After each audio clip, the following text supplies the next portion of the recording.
सदैव दत्तोपंत जी हमेशा कहते थे स्वदेशी ही राष्ट्र धर्म है। हम स्वदेशी जागरण मंच में क्या क्या कार्य कर रहे हैं और स्वदेशी जागरण मंच की शुरुआत कब हुई? पूज्य दत्तोपंत ठेंगड़ी जी ने की 1991 में 22 नवंबर को इसकी स्थापना नागपुर में की थी। आज कल अमेरिका का टैरिफ वॉर का मामला चल रहा है। आज जो स्थिति बनी है उसमें क्योंकि 245% टैरिफ उसने चाइना पे लगाया है और हमारा मेन कंपटीटर चाइना है। अमेरिका से हम इस समय लगभग 42 से 43 बिलियन डॉलर का हर साल लाभ उठाते हैं। वाह। तो जो नई शिक्षा नीति है वो पूरी भारतीय सनातन परंपराओं के आधारित है। उसके आधार पे हम स्वावलंबन को कैसे आगे बढ़ा सकते? अब ये नई शिक्षा नीति जो बनी है ये एक वरदान साबित होगी। और आपने देखा चंद्रयान की पूरी टीम के अंदर एक भी IITian नहीं था। कुल दुनिया के व्यापार का तीसरा हिस्सा ये भारत से संचालित होता था।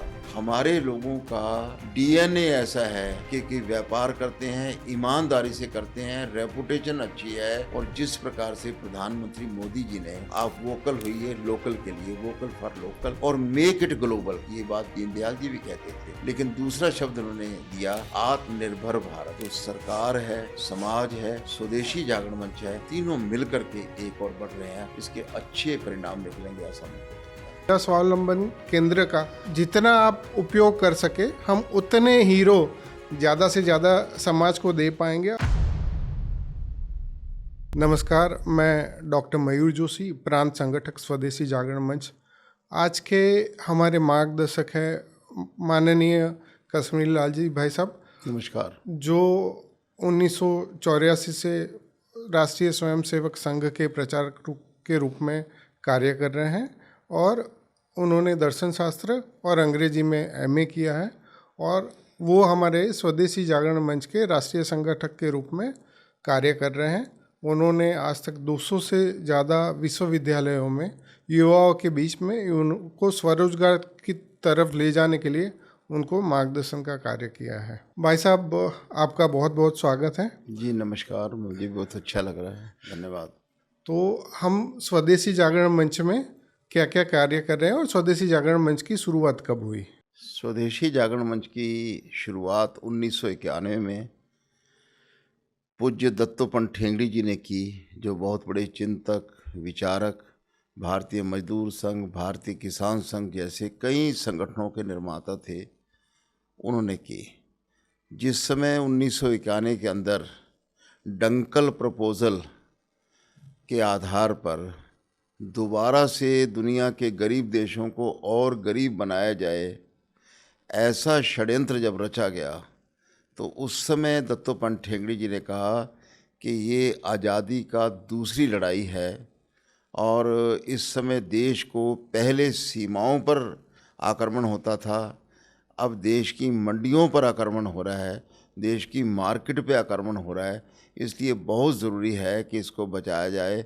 तब उन्होंने 1991 में नवंबर में 22 नवंबर को इसकी स्थापना नागपुर में की थी। तो आपने जैसे बताया कि सदैव दत्तोपंत ठेंगड़ी जी ने इसकी शुरुआत की, तो आज पूरे भारतवर्ष में इसकी कितनी इकाइयाँ हैं और किस तरह का कार्य कर रहे हैं हम लोग? वैसे तो लगभग भारत के हमने जो अपनी दृष्टि से 45 प्रांत बनाए हैं, सब के अंदर इकाइयाँ हैं। 800 के लगभग हम डिस्ट्रिक्ट मानते हैं और 800 में से 600 के अंदर हमारा लगभग सक्रिय काम है, बाकी के अंदर थोड़ा शिथिल काम है। परंतु बहुत सारे समविचारी संगठन इस बात को लेके काम करते हैं, तो ऐसा कहना चाहिए कि लगभग पूरे भारत में व्याप है। थोड़ा सा कश्मीर की जो घाटी है उनके अंदर अभी जाना आना सबका संभव नहीं होता है और थोड़े नॉर्थ ईस्ट के कुछ ज़िले बहुत छोटे हैं, तो हमने उनको मिला करके कुछ बनाया। तो ऐसा करके हमारा एक प्रकार का हर जगह प्रेजेंस है। हमारे जो स्वदेशी जागरण मंच के संस्थापक हैं माननीय सदैव दत्तोपंत ठेंगड़ी जी, उनको मैंने YouTube पे सुना भी है, उनका कार्यकर्ता पुस्तक पढ़ा भी है। उनके जैसे विचक्षण पुरुष जो पूरी भारतीय मजदूर संघ, स्वदेशी जागरण मंच वगैरह के स्थापक रहे, तो उनके विचार से स्वदेशी का निर्माण कैसे हुआ और कैसे कार्य कर रहा है स्वदेशी? ये प्रश्न बहुत महत्वपूर्ण है। किसी किसान को समझ लो तो खेत समझ आ जाता है। दत्तोपंत ठेंगड़ी जी को समझ लो तो पूरा स्वदेशी आंदोलन समझ आ सकता है, और स्वदेशी आंदोलन के साथ साथ जो आर्थिक संगठन चल रहे हैं वो समझ में आ सकते हैं। जहाँ पर पंडित दीनदयाल जी ने काम रोका था, दत्तोपंत ठेंगड़ी जी ने वहाँ शुरू किया था। जहाँ गांधी जी ने रोका था, वहाँ दीनदयाल जी ने शुरू किया था। जहाँ पर चाणक्य ने रोका था, उससे आगे महात्मा गांधी जी ने शुरू किया। तो ये एक बहुत बड़ी श्रृंखला है जिसके लेटेस्ट अवतार कह सकते हैं, लेटेस्ट जो चिंतक हैं वो दत्तोपंत ठेंगड़ी जी थे। ठेंगड़ी जी का जन्म यानी उनकी हमने शताब्दी वर्ष 2020 में मनाया, तो 100 साल पहले उनका जन्म हुआ था। वो आम तौर पर एक बड़े चिंतक के नाते माने जाते हैं, पर मैंने देखा जो चिंतक होते हैं वो अच्छे वक्ता नहीं होते हैं। तो ठेंगड़ी जी की आप यूट्यूब देखिए, आप दत्तोपंत ठेंगड़ी गूगल पर टाइप करिए, उनकी 100 से ज़्यादा यूट्यूब मिलेंगी। एक से एक आकर्षक है, बांधने वाली है। तो बहुत अच्छे वक्ता थे। जो अच्छे चिंतक होते हैं, अच्छे वक्ता होते हैं, वो अच्छे एग्जीक्यूटर नहीं होते हैं। उनके पास इन्हीं दोनों के लिए समय लग जाता है। लेकिन दत्तोपंत ठेंगड़ी जी के पास ऐसा नहीं था। वो बहुत बड़े संगठन करा करता थे। उन्होंने लगभग 50 छोटे बड़े संगठनों को शुरू किया। और अगर हमने किसी ने भी वो जो लगान फिल्म देखी हो, तो कैसे ज़ीरो से टीम बनाई जाती है, कि केवल क्रिकेट का नहीं, आज किसी को भी अपनी टीम बनानी हो तो दत्तोपंत ठेंगड़ी जी का मॉडल देखेंगे, कैसे वो टीम को निर्माण करते थे, वो संगठनों को निर्माण करते थे, स्वदेशी का निर्माण किया उन्होंने। तो उनके जीवन से बहुत बड़ा समझ में आ सकता है, उनके यूट्यूब से, उनकी पुस्तकों से बहुत समझ है। हमारे एक कार्यकर्ता ने डी यानी doctor, D for doctor, B for book, dbthengdi.in इस नाम से वेबसाइट बनाई है। उसमें उनकी 200 के लगभग बुक्स हैं। ये 200 पुस्तकें आप डाउनलोड कर सकते हैं, फ्री ऑफ कॉस्ट कर सकते हैं। उसमें जितनी भी उनकी यूट्यूब्स हैं वो सब उसके अंदर डाउनलोड हैं, आप उनसे सुन सकते हैं। वो एक बहुत बड़ा खजाना है, बहुत बड़ा विचार धन है जो हमारे कार्यकर्ताओं ने तैयार किया है। तो मैं लेकिन कह रहा था कि जो अच्छे वक्ता होते हैं, अच्छे संगठक बन जाते हैं, तो उनके अंदर कई बार अहंकार आ जाता है। ठेंगड़ी जी के अंदर अहंकार लेश मात्र नहीं था। एकदम से वो त्याग की मूर्ति थे, और ज्यों की त्यों धर दीनी चदरिया। आज जो बड़ी बड़ी समस्याएं पैदा होती हैं वो विद्वान व्यक्तियों के ईगो से शुरू होती हैं। तो ठेंगड़ी जी अपने आप में बहुत बड़े आदर्श पुरुष थे, अच्छे वक्ता थे, अच्छे लेखक थे, अच्छे चिंतक थे, अच्छे संगठन कार्यकर्ता थे, और अच्छे जो है त्यागी पुरुष थे। इसलिए उनको समझेंगे, उनके साहित्य को पढ़ेंगे, तो जो आज के समय में समस्याएं हो रही हैं, और उन्होंने इस काम को, स्वदेशी के काम को महत्व तो 1980 से देना शुरू किया। लेकिन जब उन्होंने देखा ग्लोबलाइजेशन आई है, डंकल प्रपोजल आ रही है, किस प्रकार से टैक्स बढ़ाए जाएंगे, किस प्रकार से पेटेंट के नाम पर गरीब देशों को लूटा जाएगा, तो तब उन्होंने सोचा था कि ये आज़ादी की दूसरी लड़ाई है। तो उसके लिए स्पेशली विशेष संगठन खड़ा किया जिसका नाम स्वदेशी जागरण मंच रखा। इसको संगठन नहीं बोला क्योंकि आवश्यकता बहुत ज़्यादा थी, तो संगठन का ढांचा खड़ा करने में बहुत समय लगता है। तो जो वर्तमान सारे संगठन थे उनका सहयोग लेकर के ये काम करे, इसलिए इसका नाम उन्होंने मंच रखा है। और आज जो हम देख रहे हैं स्वावलंबी भारत अभियान के नाते और अमरीकी टैरिफ की लड़ाई के अंदर देख रहे हैं, सच में जो उन्होंने सोचा था, जिस प्रकार का ये संगठन खड़ा किया था, आज अपनी देश की उस आवश्यकता को पूरा कर रहा है, भविष्य की आशा है। तो भाई साहब, सदैव दत्तोपंत जी हमेशा कहते थे स्वदेशी ही राष्ट्र धर्म है। तो आपने जब स्वदेशी WTO की बात करी, तो आजकल अमेरिका का टैरिफ वॉर का मामला चल रहा है, हर देश उससे भयभीत है। तो उस परिप्रेक्ष्य में आप भारत को कहाँ देखते हैं?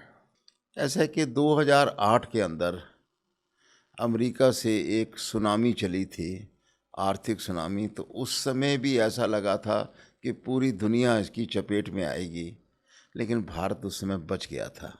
हम अंतर्राष्ट्रीय स्तर से डीकपल्ड थे, हमारे पर वैसा प्रभाव नहीं पड़ा, कुप्रभाव नहीं पड़ा जैसा उस समय पड़ा था।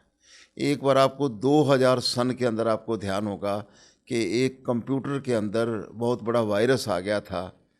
तो भारत के लोगों ने, आईटी प्रोफेशनल ने 2Y2K नाम से, वो प्रसिद्ध है, तो एक बहुत बड़ा क्रांति की थी और भारत उसमें बहुत बड़ा एस्टेब्लिश्ड हो गया।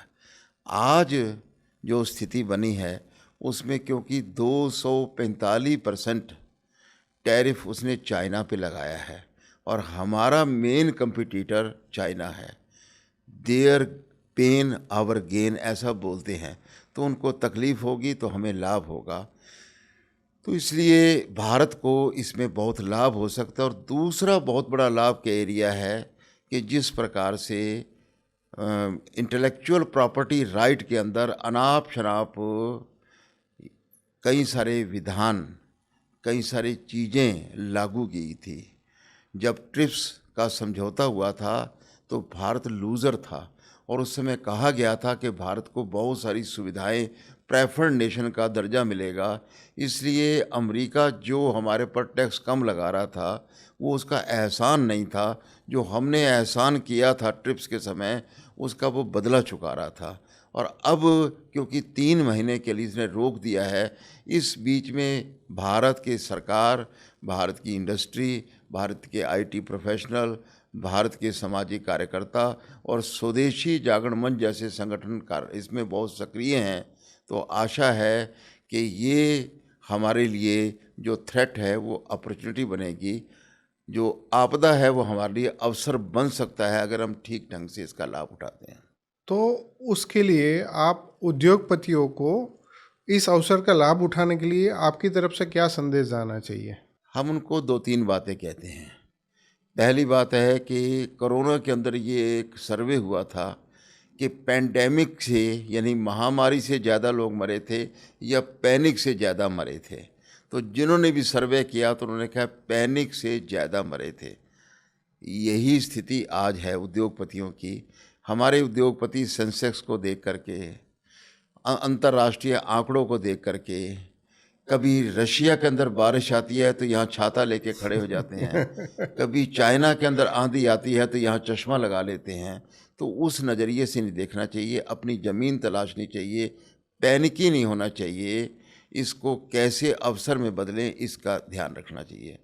दूसरा, भारत के लोगों को पेटेंट के बारे में बहुत कम जानकारी है।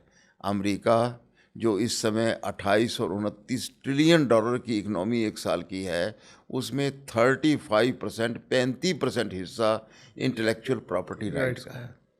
दवाइयों पर बहुत अनाप शनाप प्रॉपर्टी, इंटेलेक्चुअल प्रॉपर्टी राइट जो कि 8 प्रकार के होते हैं वो लगाए हुए हैं। तो भारत के लोगों को भी इस ओर खोज करना चाहिए। और तीसरी बात, चाइना का सामान ले करके और असेंबल करके नहीं भेजना चाहिए, उससे चाइना का फिर दोबारा से फ़ायदा होगा, भारत की इनोवेशन अपनी बन नहीं पाएगी। जैसे कोरोना के अंदर वहाँ से सामान नहीं आता था तो भारत के लोगों ने सब प्रकार के निर्माण करने शुरू किए थे, केमिकल्स तक भी अच्छे बनाने, एपीआई वगैरह बनाना शुरू किया था। तो भारत को अपनी क्षमता पर, भारत के उद्योगपतियों को अपनी खोज पर, अपने भारत के कंटेंट पर, ओरिजिनलिटी पर और क्वालिटी पर जोर देना चाहिए, तो अंतर्राष्ट्रीय मार्केट बहुत खुलेगी। वैसे आपको बता दूं कि चीन से जहां हम 80, 85 और कई बार तो 90 बिलियन डॉलर का एक साल में घाटा उठाते हैं, अमेरिका से हम इस समय लगभग 42 से 43 बिलियन डॉलर का हर साल लाभ उठाते अरे हैं। वाह! और पिछले कई सालों में ये बढ़ रहा है। यानी जब मैंने वॉच करना शुरू किया तो 18 बिलियन डॉलर से ये अब 42 बिलियन डॉलर का हमें मुनाफा हो रहा है। तो इस मुनाफे को और बढ़ाया जा सकता है। और जैसा भारत सरकार की वार्ता चल रही है 1 to 1 नेशन, तो उसमें से अमेरिका के साथ कई प्रकार के नए समझौते करके और भारत के उद्योगपति इस अवसर के लिए पैनिकी न हो, चाइना का माल दोबारा रिस्ट्रक्चर करके भेजें नहीं, अपने ओरिजिनल कंटेंट रखें और इनोवेशन पर जोर दें। शायद ये बहुत बड़ा अवसर Y2K जैसा ये मिल जाएगा। वाह, क्योंकि भाई साहब हमने जब भी आपको सुना है आपने हमेशा इनोवेशन पे बहुत ज़्यादा भार दिया है कि नहीं, इनोवेशन की तरफ हमें आगे बढ़ना चाहिए। तो इसी परिप्रेक्ष्य में आप स्वावलंबी भारत अभियान में युवाओं के बीच यूनिवर्सिटीज़ में जाते हैं, युवाओं को मन बनाने के लिए कार्य करते हैं। तो स्वावलंबी भारत अभियान क्या है और उसकी शुरुआत कैसे हुई? ऐसा है कि कोरोना के अंदर जब हमने दुर्दशा देखी थी और लोग घरों को भाग रहे थे, रोजगार मिल नहीं रहा था, तो सबका मन व्यथित हुआ था।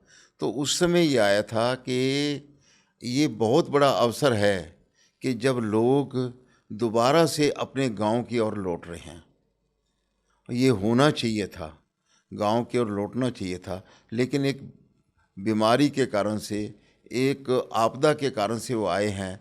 तो जो जो वहाँ टिक सकते हैं उनको टिकाना चाहिए।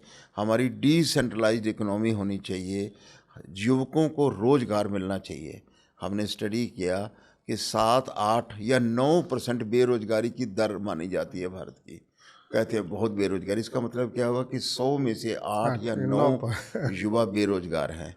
लेकिन हम सोचते हैं कि एक युवा अगर नौकरी मांगना वाले बनेगा और ज़्यादा युवा, तो बेरोजगारी की दर और बढ़ेगी।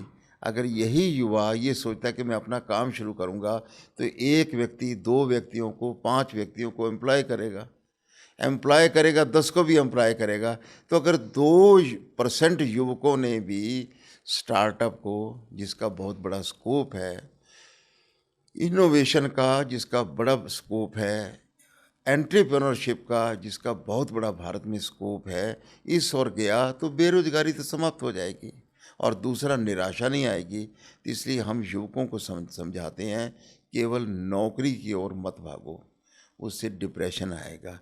नौकरियां सीमित हैं और पूरी दुनिया जो प्रोग्रेस कर रही है वो एंटरप्रेन्योरशिप के आधार पर कर रही है।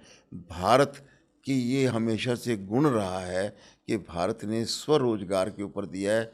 ये तो मैकाले आया, लॉर्ड मैकाले आया, उनको नौकर चाहिए थे, तो उन्होंने ये हमारे यहाँ पर एडिक्शन जैसे नशा दिया, तो उसके शिकार नहीं होना चाहिए।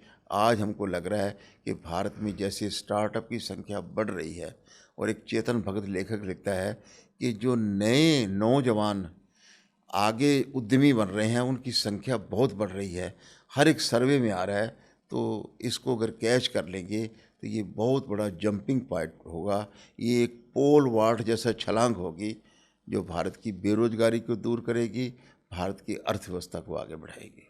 तो हम मोदी जी की सरकार आने के बाद हम लोग नई शिक्षा नीति के साथ अभी कार्य कर रहे हैं। तो जो नई शिक्षा नीति है वो पूरी भारतीय सनातन परंपराओं के आधारित है।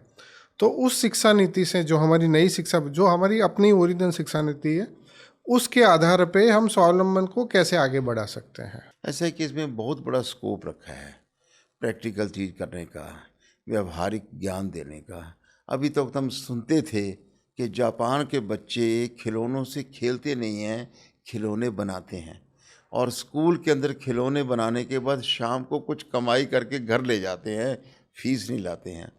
हम देखा करते थे कि भारत से जो व्यक्ति बाहर जा रहा है तो वो घर से पैसा कम मंगाता है, वहीं कहीं ना कोई काम करना शुरू करता है, उससे कमाई करता है। ये हमारी शिक्षा पद्धति में लैकिंग था, ये नहीं थी। जो पुरानी शिक्षा पद्धति अंग्रेज़ों के माध्यम से चली आ रही थी, उसी की लीपापोती करके हो रही थी। अब ये नई शिक्षा नीति जो बनी है, ये एक वरदान साबित होगी। इसके सिलेबस के अंदर भी व्यावहारिकता के, प्रैक्टिकल काम करने के लिए अटल टिंकरिंग लैब के, इनोवेशन के, इंक्यूबेशन सेंटर के बहुत बड़ा स्कोप है। तो अगर इस पर के साथ समाज भी लग जाता है, ये केवल एक लीपापोती नहीं रहती है, तो बहुत बड़ी चेंज इस शिक्षा नीति के कारण से बेरोजगारी के ख़त्म करने में आएगी, ऐसा मैं मानता हूँ। तो इसी उपलक्ष्य में, क्योंकि आपने तो गुजरात में बहुत बार प्रवास किए हैं और आप हमेशा ही कहता है कि गुजरात तो उद्योगपति का एक बहुत बड़ा हब है जो पूरे भारत की वैश्विक इकोनॉमी में अपना बहुत बड़ा योगदान देता है। तो उद्योगपति जो है वो युवाओं को अपने वहाँ कैसे साथ ले और युवा उनको अप्रोच कैसे करे, जिसकी वजह से हम स्वावलंबी भारत अभियान को ज़्यादा सक्षम बना पाएँ। तो उसके लिए आपका क्या विचार है? जैसे श्रीलंका और भारत के बीच में एक राम सेतु है, हाँ जी। वो अगर खुल जाए तो बहुत बड़ा खर्चा जहाज रानी का बच जाएगा। वैसे ही एकेडमीशिया और बिजनेस के अंदर, इंडस्ट्री के अंदर बहुत बड़ा गैप है। जो यूनिवर्सिटी पास में पढ़ा रही है वो पुराना पढ़ाती रहती थी, और जो इंडस्ट्री काम करती है वो नए काम करती है। इन दोनों के अंदर ब्रिज होना चाहिए। इंडस्ट्री को कोई प्रॉब्लम है तो उसको यूनिवर्सिटी में जा कर के और जो रिसर्चर से पूछना चाहिए। नई शिक्षा नीति में ये है। दूसरी बात क्या है कि अभी तक एक आम धारणा थी कि किसी को अच्छा मैनेजर चाहिए तो मैनेजमेंट इंस्टीट्यूट का व्यक्ति वो ढूंढेगा। अच्छा इनोवेटर या टेक्नोलॉजिस्ट चाहिए तो आईआईटी के लड़कों में से ढूंढता था। पर आपने देखा चंद्रयान की पूरी टीम के अंदर एक भी आईआईटीएन नहीं था। बी क्लास और सी क्लास के जो कॉलेजेस थे उनके अच्छे बच्चे थे। तो हमारे पास बहुत बड़ा टैलेंट पूल ऐसा है कि जो बी क्लास और सी क्लास के सिटीज़ में है, जो सामान्य विज्ञान के कॉलेजों में है, और यहाँ तक कि जो आईटीआई बोलते हैं, इसके अंदर भी बहुत प्रतिभाशाली, भारत के लिए जो आवश्यक चीज़ें हैं वो काम करने वाले विद्यार्थी रहते हैं।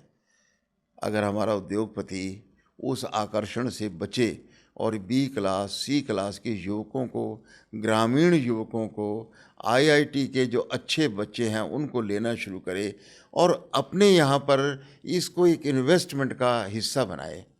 आईसीआर तो बहुत कम लोगों को देना पड़ता है, लेकिन हमारे यहाँ धर्मादे की परंपरा थी।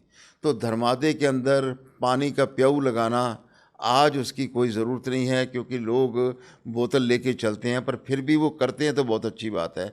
मंदिर में भी देना चाहिए, धर्मशालाओं के लिए भी देना चाहिए, लेकिन युवाओं को अपने यहाँ पर इंटर्नशिप रखने में वो संकोच करते हैं। उनको लगता है ये फालतू है। तो अगर उसके लिए भी वो धर्मादे में से हिस्सा निकाल दें और उसके साथ बहुत अच्छे ढंग से सलूक करें, तो भारत के जो एकेडमीशिया का और इंडस्ट्री का गैप ख़त्म हो जाएगा। बहुत अच्छे व्यक्ति, अच्छे मैनेजर, अच्छे कारीगर B class C class city में से और सामान्य कॉलेजेस में से मिलना शुरू हो जाएंगे।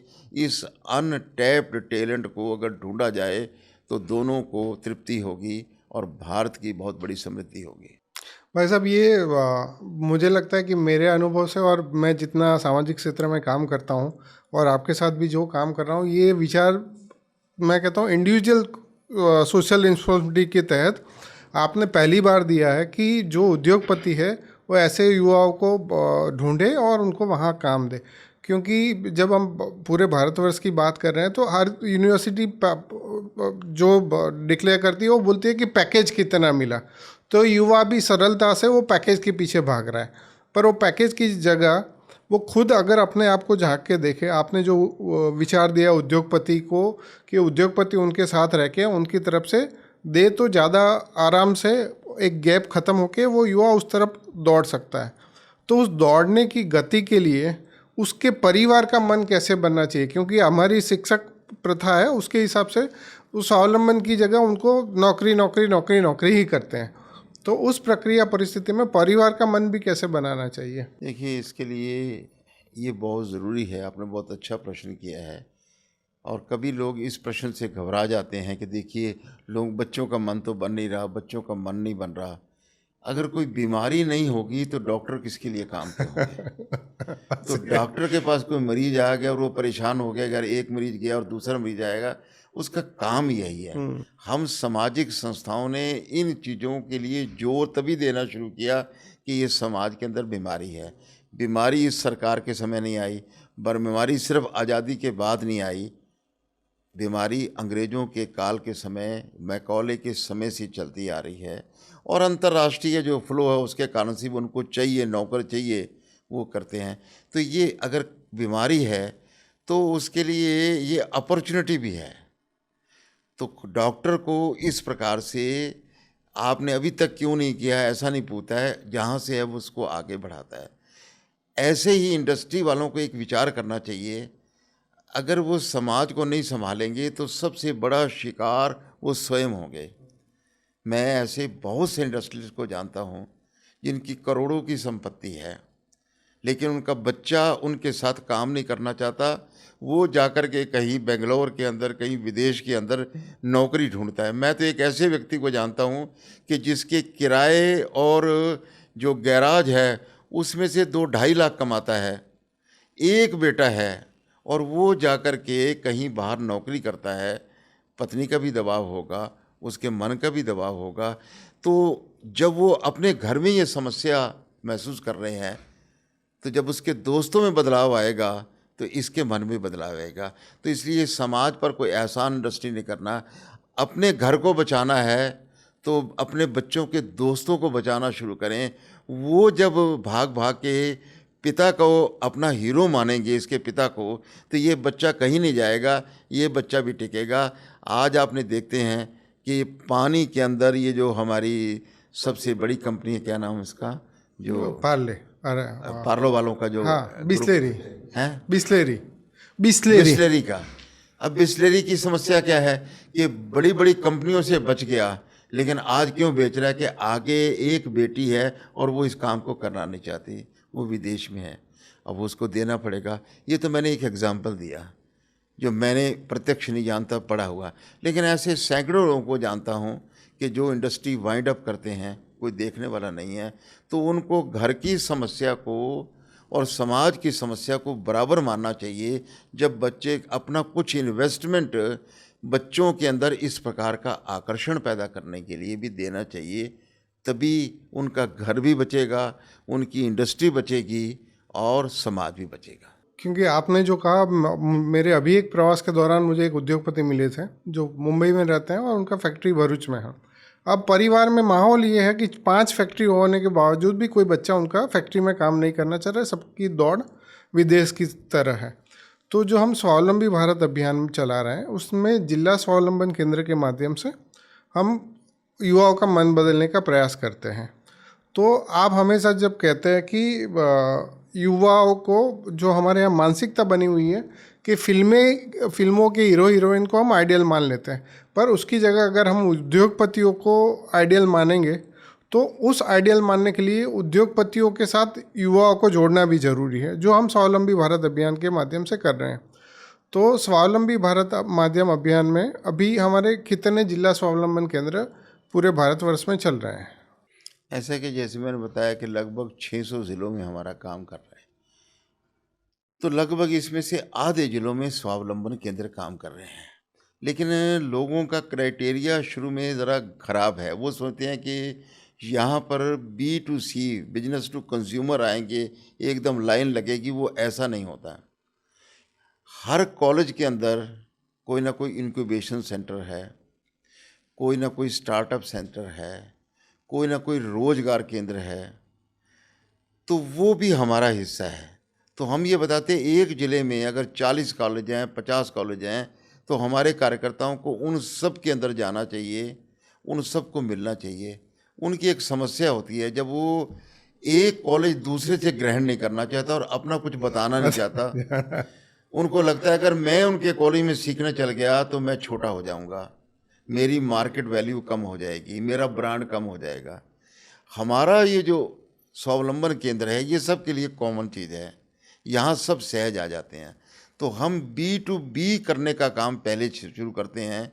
ऐसे सब कॉलेजेस के, यूनिवर्सिटियों के जो भी स्टार्टअप केंद्र चलाने वाले हैं, तो उनको वहाँ बुलाते हैं और एक दूसरे के प्रयोगों से सीखने की कोशिश करते हैं। एक आम क्वेश्चन ये आता है बच्चों का कि जो उनको ये बता रहा है कि नौकरी नहीं करनी चाहिए, नौकरी देने वाला बनना चाहिए, वो बेचारा खुद नौकरी कर रहा है। तो अगर डॉक्टर को ही खांसी आ रही हो और वो क्या किसी का इलाज करेगा, ये बच्चे की श्रद्धा नहीं बनती। लेकिन हम उनको कहते हैं कि नहीं, ये आपके अरेंजमेंट करने वाले हैं।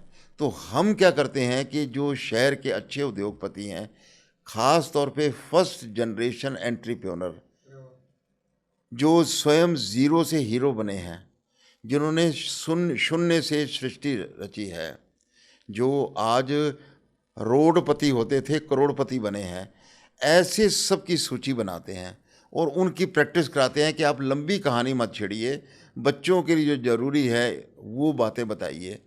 ऐसी सूची को हम कॉलेजेस के पास ले जाते हैं और उनको जब अपने स्वावलंबन केंद्र पे बुलाते हैं तो वो व्यक्ति इकट्ठे होते हैं। हम इंडस्ट्री वालों को बुलाते हैं, फर्स्ट जनरेशन एंटरप्रेन्योर को बुलाते हैं, फिर साथ में बैंक वालों को बुलाते हैं ताकि उनको लीड बैंक बच्चों को अच्छी तरह विद ए ह्यूमन फेस सहायता कर सके। तो ये जो कम्बिनेशन का है ये रेयर है। तीसरी बात है हमारी यूएसपी है, यूनिक सेलिंग प्रोपोनेंट है, विशेषता है। हमारे यहाँ निस्वार्थ लोग ज़्यादातर लगे हुए हैं, ज़्यादातर निस्वार्थ क्या 100% निस्वार्थ है। उनकी समाज में रेपुटेशन है, सब जानते हैं कि ये किसी प्रॉफिट के लिए नहीं काम कर रहा, किसी पैकेज के लिए काम नहीं कर रहा। तो हमारे कहने पर सब लोग इकट्ठे हो जाते हैं, सब एकेडमिया भी इकट्ठा हो जाता है, सब इंडस्ट्री भी इकट्ठी हो जाती है, सब इनोवेशन वाले भी इकट्ठे हो जाते हैं, गवर्नमेंट की एजेंसियों वाले भी इकट्ठे हो जाते हैं। तो इसलिए कहने को हमारे 300 पौने 300 स्वावलंबन केंद्र हैं। अगर सच में देखा जाए तो हमारे जहाँ भी हमारा काम है वहाँ पर हमारा स्वावलंबन केंद्र बिल्डिंग नहीं होगी लेकिन चलता फिरता वो हमारा होगा। तो ये हमारे काम का आधार है। तो जिला स्वावलंबन केंद्र एक शक्ति केंद्र है जो हर संस्थान को, हर व्यक्तियों को ऊर्जा प्रदान करने का कार्य करता है, सबको साथ लेके चलता है और युवाओं का मार्गदर्शन कर रहा है। तो इस कार्य में राष्ट्रीय स्वयंसेवक संघ की कितनी संस्थाएं लगी हुई हैं? ऐसे कि राष्ट्रीय स्वयंसेवक संघ कोरोना में इस प्रकार का लोगों को रोजगार देने का सेवा का काम किया, लेकिन राष्ट्रीय स्वयंसेवक संघ का मूल काम है व्यक्ति निर्माण करने का, शाखाओं द्वारा अच्छे कार्यकर्ता तैयार करने का, राष्ट्रभक्ति का भाव करने का। ये काम रेयर है, बहुत सुपर्ब है और ये काम उनको कंसंट्रेशन करनी चाहिए, वो कर भी रहे हैं। इसलिए जो 6 संगठन जिनको आर्थिक समूह कहा जाता है उसमें लघु उद्योग भारती भी है, उसमें किसान संघ भी है, भारतीय मजदूर संघ के, सहकार भारती के भी है उसके अंदर, और ग्राहक पंचायत भी और स्वदेशी जागरण मंच है। तो ये जो आर्थिक समूह है ये सबसे ज़्यादा कोर में इसमें है। इसके अतिरिक्त सेवा भारती है तो वो भी स्वावलंबन का काम करता है, हिंदू जागरण मंच है तो उनका भी स्वावलंबन का काम है। इसी प्रकार से बाकी संगठन भी जो काम करते हैं, मैं तो ये कहता हूँ क्रीड़ा भारती जो खिलाड़ियों में करते हैं, तो खेल का सामान भारत का हो, खेल भारत के हो, उसके लिए प्रयास करते हैं तो स्वाभाविक है रोजगार मिलेगा, नए नए कोच तैयार होंगे, योग आसन की ट्रेनिंग देने वाले होंगे। तो ये सब लोगों का समन्वय है। लेकिन समाज के अंदर इसके लिए संघ के इतर भी बहुत संगठन काम कर रहे हैं। गायत्री परिवार कर रहा है, ईशा फाउंडेशन कर रही है। इसी प्रकार से हर प्रांत के अंदर अच्छे ढंग से लोग, युवकों के अंदर रोजगार आए, रोजगार सृजन हो, कोई बेरोजगार ना रहे, इसके लिए काम कर रहे हैं। तो हम उनके साथ भी मिल कर के और एक सहयोगी संगठन के नाते घंटी बजा करके सबको इकट्ठा करने का काम करने वाले हम संगठन के नाते काम करते हैं। मोटा मोटा कह सकते हैं कि 30 संगठन इस समय हमारे रूप साथ सक्रिय रूप से जुड़े हुए हैं। प्रांतों में जो अलग से जुड़े हैं वो अलग बात है। तो ये तो बहुत बड़ी बात है कि किसी एक कार्य को लेके 30 से ज़्यादा राष्ट्रीय और अंतर्राष्ट्रीय स्तर के संगठन साथ मिलकर सब काम करें।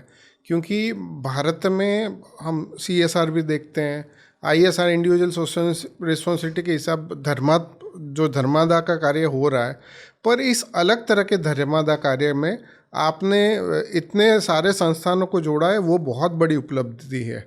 और इस उपलब्धि के माध्यम से हम जो विकसित भारत की परिकल्पना कर रहे हैं कि 2047 तक, क्योंकि एक समय आपसे ही मैंने सुना है, पढ़ा भी है कि हमारा GDP 40% भी गया है। तो उस 40% के GDP जाने के लिए हमारे युवाओं को अब क्या करना चाहिए?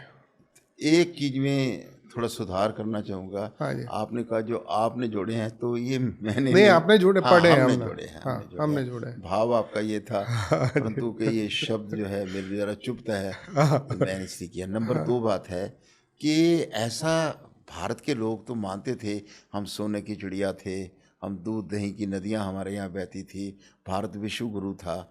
लेकिन पहली बार जो अंतर्राष्ट्रीय स्तर पर ये डेटा आया तो एंगस मेडिसन नाम के विद्वान के द्वारा आया, कि जिसने ये 10 साल की खोज के बाद ये बताया कि भारत 1000 साल पहले भी या उससे पहले भी दुनिया का 32.9% यानी 33%, यानी कुल दुनिया के व्यापार का तीसरा हिस्सा ये भारत से संचालित होता था।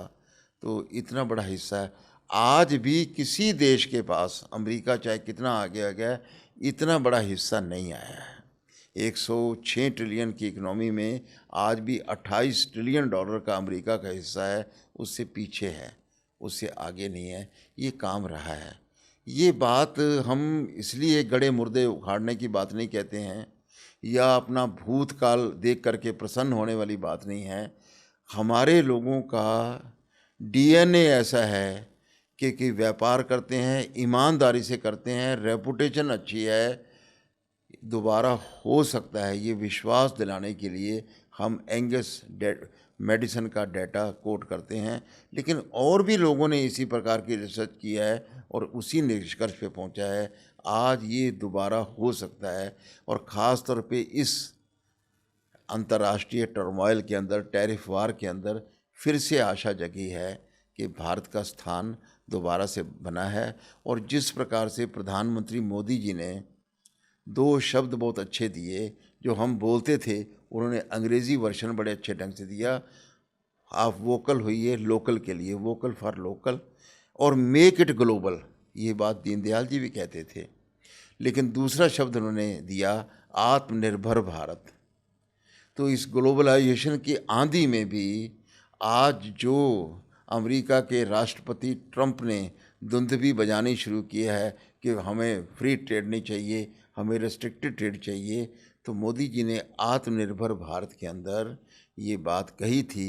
तो सरकार है, समाज है, स्वदेशी जागरण मंच है, तीनों मिलकर के एक और बढ़ रहे हैं। इसके अच्छे परिणाम निकलेंगे ऐसा मुझको लगता है। वाह।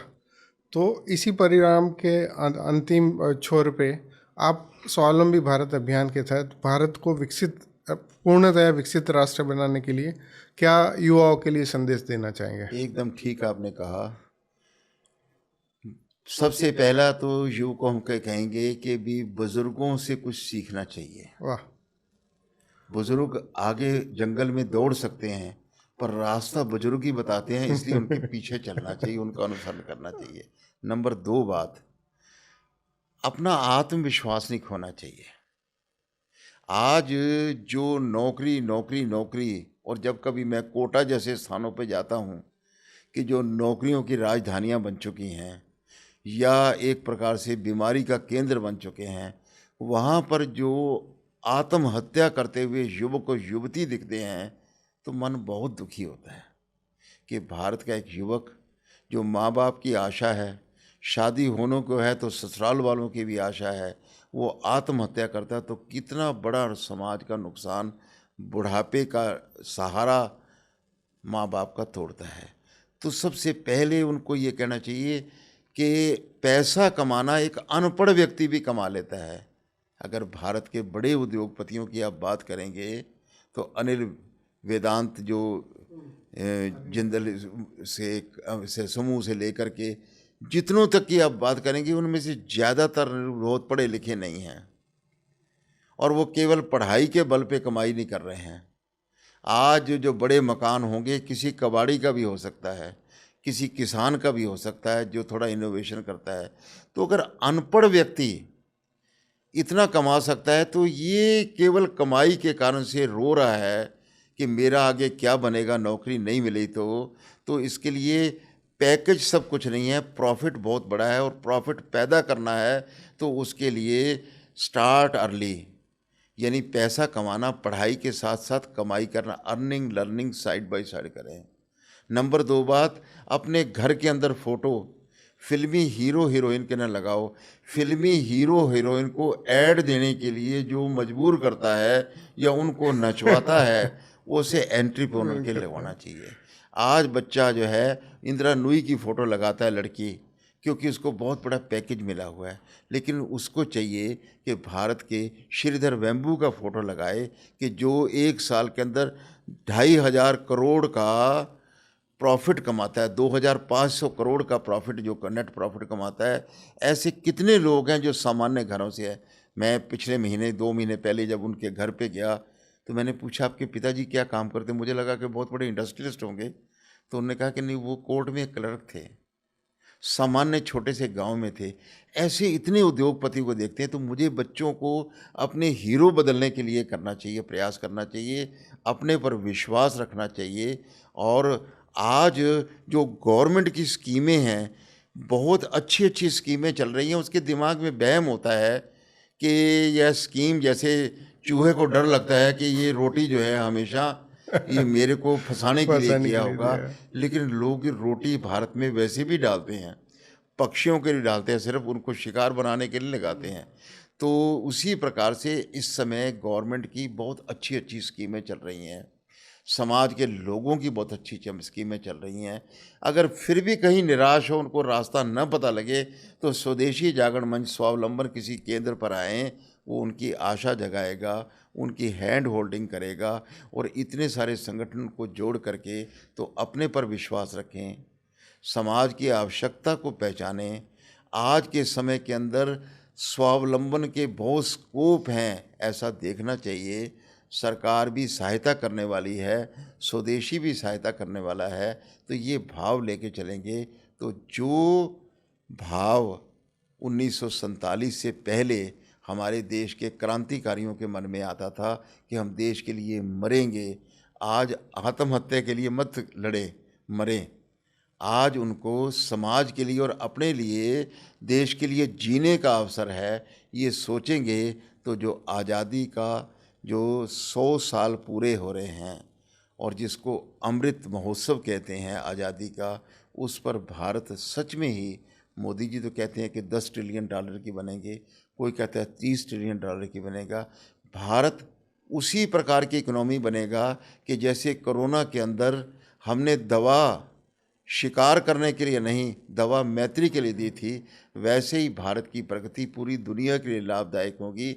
इसके हीरो, इसके भगत सिंह, इसके राजगुरु, इसके सुखदेव, ये युवा हैं। ऐसा अगर सोचना शुरू करेंगे तो बहुत बड़ा परिवर्तन आएगा। मैं समझता हूँ कि आज आपने बहुत अच्छे प्रश्न उठाए हैं, और इन प्रश्नों का उत्तर देते देते मुझको भी अच्छा लगा कि कई अच्छे विषयों का भी मुझे स्मरण हो गया। तो आशा है ये हमारी पॉडकास्ट और यहाँ के जो हमारे आकाश जी हैं, हमारे बाकी साथी हैं, जिस प्रकार की उन्होंने सहायता प्रदान की है, तो ये एक उनका समाज के लिए कंट्रीब्यूशन होगा। मैं इनका भी धन्यवाद करता हूँ, आपके धन्यवाद करता हूँ। बहुत बहुत धन्यवाद भाई साहब। हमारे साथ जो माननीय कश्मीरलाल जी भाई साहब ने जो पाथेय दिया है, ये हमारे लिए बहुत बड़ा अवसर है कि हम अपने आप को हीरो बनाएं, क्योंकि हमने दूसरों को बहुत हीरो बना दिया, पर हमारी माँ भारती की सेवा के लिए और माँ भारती को वैश्विक रूप से वापस विश्व गुरु बनाने के लिए जिला स्वावलंबन स्वदेशी जागरण मंच के स्वावलंबी भारत अभियान के तहत जिला स्वावलंबन केंद्र का जितना आप उपयोग कर सके, हम उतने हीरो ज़्यादा से ज़्यादा समाज को दे पाएंगे। और उसी तरह उद्योगपति भी समाज को हीरो देने के लिए अपनी तरफ से जो योगदान दे, वो बहुत बढ़िया रहेगा। अगर आप हमारे बारे में ज़्यादा जानकारी चाहते हैं तो हमारी वेबसाइट है mysba.co.in। धन्यवाद भाई साहब। नमस्कार। नमस्कार।